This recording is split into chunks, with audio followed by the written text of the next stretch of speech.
मैं विधवा थी। मेरे पति की मृत्यु के बाद से मैं बहुत अकेली पड़ गई थी। गांव की औरतों के साथ मैं एक साहूकार के खेत में काम करने जाती थी। वहां एक युवक काम करने आया था। वह दिखने में बहुत सुंदर था। हम दोनों की नजरें मिलती थीं। एक बार खेत में मैं अकेली काम करने गई थी। उस दिन वह युवक भी खेत में काम करने आया था। हम दोनों एक पेड़ के नीचे बैठे थे। अचानक उसने मेरा हाथ अपने हाथ में लिया। उस समय खेत में और कोई नहीं था और मुझे समझ नहीं आ रहा था कि क्या करूं। तभी उसने मेरे होठों पर, दोस्तों, मेरा नाम सुषमा है। मैं 29 साल की हूँ। भले ही मैं 29 साल की हूँ, फिर भी मैं बहुत जवान दिखती हूँ। मेरे लंबे सिल्की बाल, काले भूरे आंखें और मेरा स्लिम फिगर है। मेरा विवाह एक गांव के युवक के साथ हुआ था। मेरे पति का नाम संजय था। वह दिखने में सुंदर था और मुझसे बहुत प्यार करता था। वह मेरी बहुत देखभाल करता था। मेरी हर जरूरत का ख्याल रखता था। एक बार वह बहुत बीमार पड़ गया और उसका निधन हो गया। हमारा कोई बच्चा नहीं था, इसलिए मैं मात्र 25 साल की उम्र में ही विधवा हो गई। पति की मृत्यु का दुख बहुत बड़ा था। मेरे पीछे आगे कोई नहीं था। माता पिता थे, लेकिन पति के निधन के बाद मैं कुछ समय उनके घर गई थी। लेकिन उनके ऊपर बोझ बनकर रहना मुझे ठीक नहीं लगा। इसलिए मैं फिर से अपने घर लौट आई। मैंने लोगों के खेतों में मजदूरी करके अपना गुजारा शुरू किया। इसी तरह मैं एक साहूकार के खेत में काम करने जाती थी। वहां ऐसा कुछ हुआ कि मेरा पूरा जीवन ही बदल गया। जिस खेत में मैं काम करने जाती थी, वहां एक नया युवक काम करने आने लगा। उसका नाम सचिन था। वह मेरी उम्र का या मुझसे 1-2 साल बड़ा रहा होगा। वह भी बहुत सुंदर, लंबा, गोरा था। लेकिन उसकी पढ़ाई ज्यादा नहीं हुई थी, इसलिए वह भी दूसरों के खेत में मजदूरी का काम करता था। उसके माता पिता बहुत दूर के गांव में रहते थे। घर की हालत बहुत खराब होने की वजह से वह खेतों में मजदूरी करता था। मैं खेत में जाने के बाद हम दोनों वहां काम करते थे, इसलिए धीरे धीरे हमारी जान पहचान होने लगी। मुझे साहूकार के खेत में खरपतवार निकालने का काम था और सचिन खेत में पानी देने का काम करता था। गन्ने और ज्वार को पानी देता था। कभी कभी वह बांध पर घास भी काटता था। ये काम करते समय वह मुझे चोरी छिपे देखता था। मैं भी कभी कभी उसकी ओर देखती थी। धीरे धीरे हम दोनों में नज़दीकियां बढ़ने लगीं। दोपहर में खाने के लिए हम एक साथ आते थे। बाकी औरतों के साथ मैं खाने बैठती थी और वह भी हमारे साथ खाने आता था। क्योंकि वह अकेला था, इसलिए औरतें उसे खाने के लिए बुलाती थीं। इसीलिए वह हमारे साथ बैठता था। खाते समय बाकी औरतें सचिन की बहुत मजाक करती थीं। कहती थीं, सचिन, तू शादी कब करेगा? तेरा तो काफी उम्र हो गया। अब कोई लड़की देख ले। नहीं तो हमारी सुषमा है, देख ले। वह सुंदर है। तुझे पसंद हो तो बता। लेकिन वह हंसकर बात टाल देता था। कहता था, क्या बताऊं, घर की गरीबी है। और वह जानबूझकर उस विषय को नजरअंदाज करता था। लेकिन औरतें जानबूझकर उसकी छेड़खानी करती थीं। उस पर वह शर्माता और हंसकर बात बदल देता था। इसी तरह हम दोनों के बीच नजरों नजरों का खेल शुरू हो गया। एक बार ऐसा हुआ कि उस दिन खेत में बाकी औरतें नहीं आई थीं। मैं अकेली खेत में खरपतवार निकालने गई थी। बाकी औरतें छोटे मालिक के खेत में गई थीं और सचिन भी पास के खेत में पानी दे रहा था। सुबह से हम दोनों अपने अपने काम में व्यस्त थे। दोपहर हो गई थी। उस दिन बाकी औरतें नहीं थीं, सिर्फ मैं और सचिन ही थे। मैं एक पेड़ के नीचे खाना खाने बैठी। तभी सचिन अपना पानी देने का काम रोककर खाने आया। हम दोनों आमने सामने बैठे थे। हमारी थोड़ी बहुत बातचीत शुरू हुई। सचिन बोला, आज औरतें नहीं आईं, शायद दूसरे खेत में गई होंगी, कल आएंगी। मैंने अपने डिब्बे की रोटी और सब्जी उसे देने लगी। तभी उसके हाथ का हल्का सा स्पर्श मेरे हाथ से हुआ। मुझे वह स्पर्श महसूस हुआ और मेरे शरीर में सिहरन दौड़ गई। सचिन ने मेरी ओर देखा और मैंने उसकी ओर। हम दोनों हल्के से हंसे। फिर वह मुझसे पूछने लगा, तुम्हारे माथे पर कुमकुम नहीं है, तुम विधवा हो क्या? सचिन की यह बात मुझे बहुत चुभी। उसने कोई गलत सवाल तो नहीं पूछा था, लेकिन मुझे मेरे पति की याद आ गई। मैं सचिन को बताने लगी, हाँ, कुछ साल पहले मेरा विवाह हुआ था। शादी के 4-5 महीने बाद ही मेरे पति की मृत्यु हो गई। तब से मैं अकेली हूँ। मेरे पीछे आगे कोई नहीं है। माता पिता हैं, लेकिन मैं उनके घर ज्यादा नहीं जाती। तब वह बोला, तुमने फिर से शादी क्यों नहीं की? मैंने कहा, मेरी हालत तेरी तरह ही है। पहले से शादी हो चुकी है, तो दूसरी शादी कौन करेगा? और इतनी भाग दौड़ कौन करेगा? इतना बोलते समय हमारे आसपास कोई नहीं था, इसीलिए हम दोनों के बीच एक आकर्षण पैदा होने लगा। सचिन मुझे बहुत गौर से देख रहा था। मैं उसकी ओर देखने से बच रही थी। बात करते करते हम दोनों का खाना हो गया। खाना खाने के बाद हम 10-15 मिनट के लिए थोड़ा आराम कर रहे थे। उसी पेड़ के नीचे मैंने अपना तौलिया लपेटकर सिर के नीचे रखा और लेट गई। नींद नहीं आई थी, लेकिन थोड़ा आराम करने की जरूरत महसूस हो रही थी। मेरे पास सचिन भी एक तरफ सिर के नीचे हाथ रखकर मेरी ओर मुंह करके लेट गया था। उसका पूरा ध्यान मेरी ओर था। मेरा हाथ जमीन पर ही था। उसने अपना हाथ मेरे हाथ पर रख दिया। मेरा ध्यान उसकी ओर था। शायद उसे लगा कि मैं उसे पसंद करती हूँ, इसलिए उसने एक कदम आगे बढ़ाया। फिर मैंने उसका हाथ अपने हाथ में लिया। सचिन हंसते हुए मेरी ओर देख रहा था। मैं भी एक तरफ करवट लेकर लेट गई।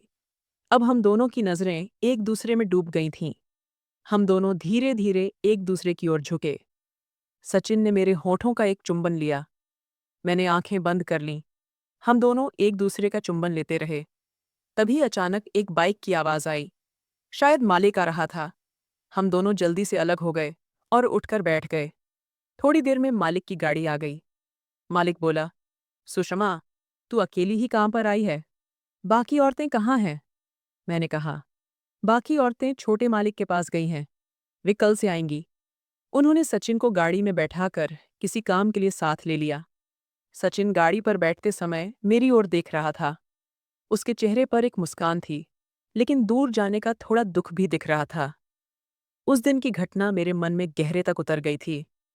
उस रात मुझे नींद ही नहीं आई। मैं रात भर सचिन के बारे में सोच रही थी। मैं अब सचिन के प्यार में पूरी तरह पागल हो गई थी। सचिन का लिया हुआ चुंबन मुझे बार बार याद दिला रहा था। अगले दिन सभी औरतें आईं, लेकिन अब हमें एकांत में मिलना जरूरी लग रहा था। लेकिन कहाँ और कैसे मिले, ये समझ नहीं आ रहा था। उस दिन भी सचिन हमेशा की तरह काम पर आया था। बस हम दोनों एक दूसरे की ओर देखकर हंस रहे थे। खाने के समय भी ऐसा ही चल रहा था। तब औरतें बोलीं, सचिन, आज तू बहुत खुश दिख रहा है। क्या बात है? सचिन बिना ज्यादा कुछ बोले, कुछ नहीं, कहकर मेरी ओर देखकर हंस दिया। मैं भी हंसकर नजर नीचे कर ली और शर्मा गई। इसी तरह हंसते हंसते नजरों नजरों में 2-3 दिन बीत गए। लेकिन अब हमें एक दूसरे से मिलना बहुत जरूरी लग रहा था। रविवार को काम की छुट्टी होती थी। उस दिन हफ्ते का बाजार होता था। गांव से ताल्लुका का स्थान करीब 3 किलोमीटर दूर था। लोग वहां पैदल जाते थे। बाजार के लिए मैं काम से छुट्टी होने के बाद सचिन से बोली, कल रविवार है ना, क्या हम बाजार जाएं? वह बोला, ठीक है। हमने तय किया कि सुबह 10 बजे पास के बस स्टैंड पर मिलेंगे। हम वहां पहुंचे। तब बस नहीं थी। हमने समय बर्बाद ना हो, इसलिए पैदल जाने का फैसला किया। मैं और सचिन दोनों बाजार की थैलियां हाथ में लेकर चलने लगे। हम अब एक दूसरे के करीब आ रहे थे। हमने एक दूसरे का हाथ पकड़ लिया। एक पल हमने एक दूसरे की ओर देखा। उस स्पर्श से, हाथ में हाथ लेने से हमारे बीच एक अलग सी ऊर्जा, एक अनजानी खिंचाव पैदा हो गया था। हाथ में हाथ लेकर हम चल रहे थे। वे पल बहुत सुंदर थे, बहुत खास थे। हम किसी प्रेमी की तरह बेफिक्र होकर हाथ में हाथ लेकर चल रहे थे। मैंने सचिन से पूछा, क्या तुम्हें मैं सचमुच पसंद हूं? तुम्हें पता है ना कि मेरा विवाह हो चुका है? इस पर सचिन बोला, हाँ, विवाह हुआ है तो क्या हुआ? तू स्वभाव से बहुत अच्छी है, दिखने में भी बहुत सुंदर है, और तुझे देखकर तो लगता है कि तू अभी अभी शादी की उम्र की हुई है। ये सुनकर मैं शर्मा गई। हम कुछ देर में बाजार पहुंच गए। हम दोनों ने मिलकर बाजार से सब्जियां खरीदीं। सारी सब्जियों के पैसे सचिन ने दिए। मैं पैसे देने लगी तो उसने मुझे पैसे देने नहीं दिए। फिर हम पास के एक होटल में गए। एक एक मिसाल पाव और पानी पूरी खाई। रास्ते पर आइसक्रीम लेकर खाई। हम दोनों ने बहुत मज़ा किया। फिर हम बस से वापस आए। हम दोनों एक ही सीट पर बैठे थे। दोनों ने एक दूसरे का हाथ पकड़ा था। बस की खिड़की से ठंडी हवा आ रही थी। मेरे उड़ते बाल सचिन देख रहा था। मुझे सहारा मिलने की वजह से मैं बेफिक्र होकर सचिन के कंधे पर सिर रखकर सो गई। कब बस स्टॉप आया, पता ही नहीं चला। सचिन ने बस स्टॉप आने पर मुझे जगाया। हम दोनों के बीच एक अलग सा रिश्ता बन गया था। सचिन मालिक के घर में रहता था। मैंने उससे कहा, आज शाम को खाने पर आ। मैं तेरे लिए आज कुछ अच्छा खाना बनाती हूँ। सचिन ने तुरंत हाँ कह दिया। वह हफ्ते का बाजार लेकर अपने घर चला गया। शाम को 7 बजे वह मेरे घर आया। मैंने उसके लिए बहुत अच्छा खाना बनाया था। वह आने के बाद मैंने उसे एक तांबे में पानी दिया। उसने हाथ धोए, पानी पिया और नीचे बिछी चटाई पर बैठ गया। क्योंकि मेरी घर की हालत गरीबी की थी, मेरे पास बड़े लोगों जैसे बिस्तर, सोफा, टेबल जैसा कुछ नहीं था। मेरा साधारण सा घर था और मैं भी साधारण थी। मैं सचिन के लिए गरम गरम चाय बनाने खोली में गई। मैं चाय बना रही थी। धीरे से सचिन आया। उसने मुझे पीछे से गले लगाया। वह यह देखने लगा कि मैं चाय कैसे बनाती हूँ। उसने एक कप लिया और मैंने दूसरा कप। हम दोनों चाय पीते हुए बातें करने लगे। खाना तो मैंने पहले ही बना रखा था। 8:30 बजे होंगे। फिर हम दोनों ने खाना गरम करके खाने बैठे।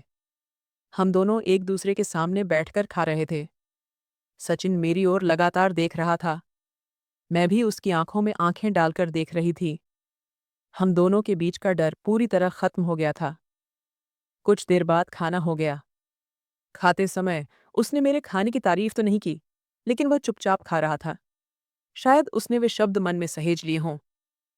खाना होने के बाद मैंने सब कुछ समेटा और सचिन के पास जाकर बैठ गई। सचिन बात करते करते बोला, तूने आज बहुत अच्छा खाना बनाया था। ऐसा कहते हुए उसने मेरा हाथ अपने हाथ में लिया और बोला, तेरे हाथ में बहुत जादू है। मैं उसकी आंखों में देखती रही। मेरा हाथ पकड़कर उसने मेरे हाथ का चुंबन लिया। मैं उसकी बाहों में समा गई और हम दोनों एक दूसरे से प्यार करने लगे।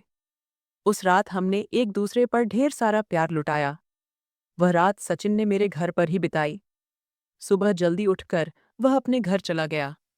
उसी दिन हमने तय किया कि अब हमें एक साथ शादी करनी है। मैं और सचिन दोनों ने गांव के मंदिर में जाकर शादी कर ली।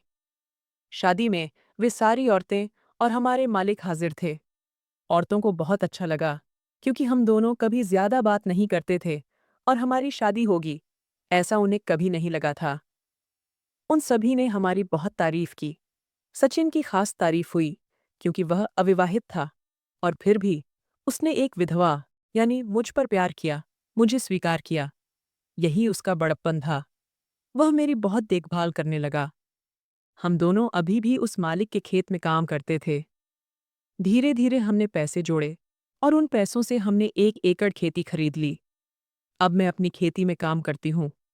दूसरों के खेत में जाने की जरूरत नहीं रही। हम दोनों बहुत खुश हैं। कुछ महीनों बाद मैं गर्भवती हो गई और मैंने एक प्यारे से बेटे को जन्म दिया।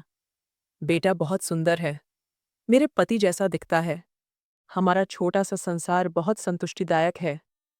दोस्तों, कभी कभी जीवन हमें इतना कठिन बना देता है कि हम फिर से प्यार करने की हिम्मत खो बैठते हैं। लेकिन जब कोई बिना हमारा दुख पूछे हमें जैसा है वैसा स्वीकार करता है, तब जीवन को नया अर्थ मिलता है। सचिन और मेरी यह कहानी दूसरी संधि, सच्चे प्यार और विश्वास का प्रतीक है। जीवन ने भले ही हमें रद्दी में फेंक दिया हो, लेकिन कोई आकर हमें सोना बना सकता है। यही हमारी प्रेम कहानी का संदेश है। तो दोस्तों, आपको यह कहानी कैसी लगी? कमेंट करके जरूर बताएं। धन्यवाद।